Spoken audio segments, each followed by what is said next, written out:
Hello friends, welcome to my channel Mampi की दुनिया।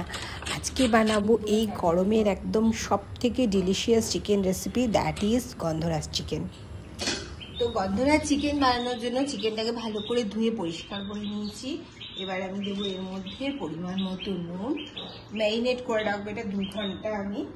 আর দেবো টক দই, এটা আমার ঘরে পাতা টক দই, দেখছেন কি সুন্দর হয়েছে।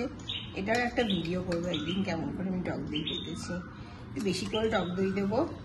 আর গন্ধরাজ যে লেবু, যেহেতু চিকেন তো এই জন্য গন্ধরাজ লেবু যে জেসটা আছে ওটা দিয়ে দেবো, একটু সুন্দর ফ্লেভার আসবে। আর দিয়ে দেবো ওখানে গন্ধরাজ লেবুর রস, যেহেতু আমি জেসটা বার করে নিয়েছিলাম ওই লেবুটাই।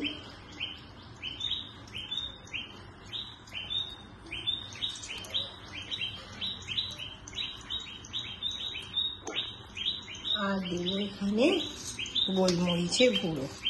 আমার গুঁড়ো করা নেই, তবে ক্রাশারটা দিয়ে ক্রাশ করে করে দিচ্ছি, একটু সময় লাগবে সেই জন্য।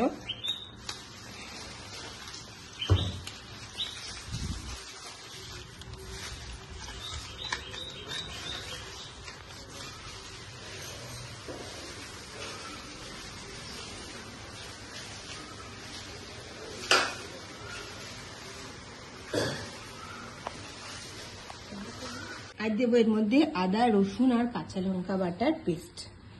এটা হচ্ছে আদা রসুন আর কাঁচা লঙ্কা, একটু রসুনটা বেশি আছে। এবার আমি এটাকে ম্যারিনেট করে রেখে দেবো। তুমি একটু মেখে দাও না, আমি আর হাত দেবো না এর মধ্যে। একটু দেবো এর মধ্যে কাঁচা তেল, আর একটু মেখে দাও। তেলটা পরে দিলাম, ব্যাস হয়ে গেল। এটাকে এবারে আমি রেখে দেবো 2 ঘন্টার জন্য ম্যারিনেশনে। সময় কম থাকলে আপনারা 1 ঘন্টাও রাখতে পারেন, ম্যারিনেট করলে খুব সুন্দর নরম হয়। চলুন তাহলে দেখা যাক 2 ঘন্টা পর। কড়াইতে আগে তেল দিয়ে দিলাম, বেশ কিছুটা সর্ষের তেল দেবো। আর দেবো গোটা গরম মশলা, তেজপাতা, এলাচ, লবঙ্গ, গোলমরিচ সব দিয়েছি। দিয়ে একটু ফোড়নটা হোক, তারপরে আমি যে ম্যারিনেট করা চিকেনটা 2 ঘন্টা ম্যারিনেট করে রেখেছিলাম এটা দিয়ে দেবো।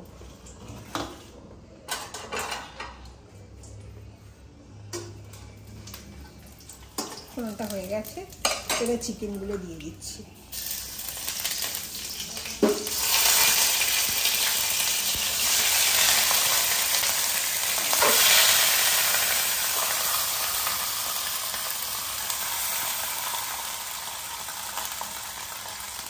চিকেনটা একটু ভাজা ভাজা করে তারপরে আমি গ্রেভিটা দিই। চিকেনটা থাক, এই চিকেনটাকে একটু ভাজা ভাজা করে নিই হালকা করে। এই গরমকালে গন্ধরাজ চিকেন খেতে খুব ভালো লাগে। এটা সামার মেনু মেনলি, তো আমি গরমকালেই এটা মেনলি বানাই। তো আপনারা তো দেখেছেন কালকে আমার গাছের গন্ধরাজ লেবুটা, দেখেই আমার মনে হলো চলো একটু গন্ধরাজ চিকেন বানিয়ে নেওয়া যায়। তো বানাচ্ছি যখন আপনাদের একটু ভিডিও করেও দেখাই। তো এটা একটু ভাজা ভাজা হোক, গ্যাসের ফ্লেমটা হাই করে দিয়েছি। তারপরে আমি এই মশলাটা দিয়ে আবার কষাবো।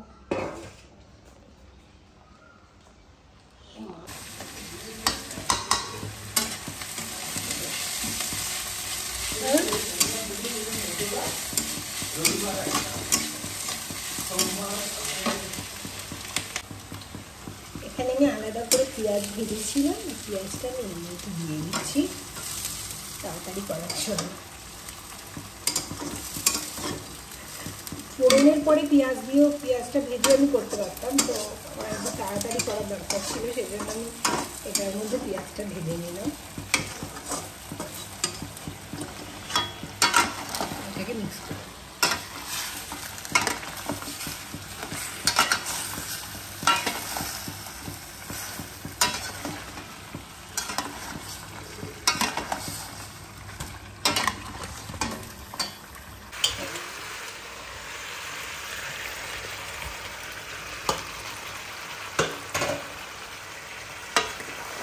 বাকি গ্রেভিটাও আমি এর মধ্যে দিয়ে দিলাম। গ্রেভি না, ওই যে মশলা কষানোর যে জলটা ছিল ওটা দিয়ে দিলাম। দিয়ে একটু ভালো করে আরেকটু নেড়ে নিই, আর একটু কষিয়ে নিই। তারপরে আমি একটু পরিমাণ মতো জল দিয়ে আর এই যে গাছ থেকে কতগুলো লেবু পাতা তুলে নিয়ে এসেছি, এগুলো দিয়ে ঢেকে দেবো। আর একটু কাজু বাদাম গুঁড়ো করে নিয়েছি, এটাও দেবো একটু পরে।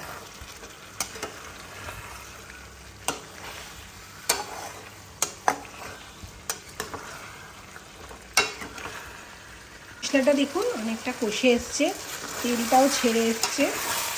এবার আমি এই পর্যায়ে এর মধ্যে কাজু বাদাম গুঁড়োটা দিয়ে দিচ্ছি। মিক্সিতে আমি গুঁড়ো করে রেখেছিলাম, ওটা দিয়ে দিলাম। আর সাথে দিয়ে দেবো আমার এই যে ইলেকট্রিক কেটলিতে গরম জল করে রেখেছি, ওটাও আমি দিয়ে দিচ্ছি। বেশি জল দেবো না, মাংসটা কষাতে কষাতে অলমোস্ট সেদ্ধই হয়ে এসছে, কারণ আমি এটা ম্যারিনেট করে রেখেছিলাম তাই। তো ওটা মিক্স করে দিলাম।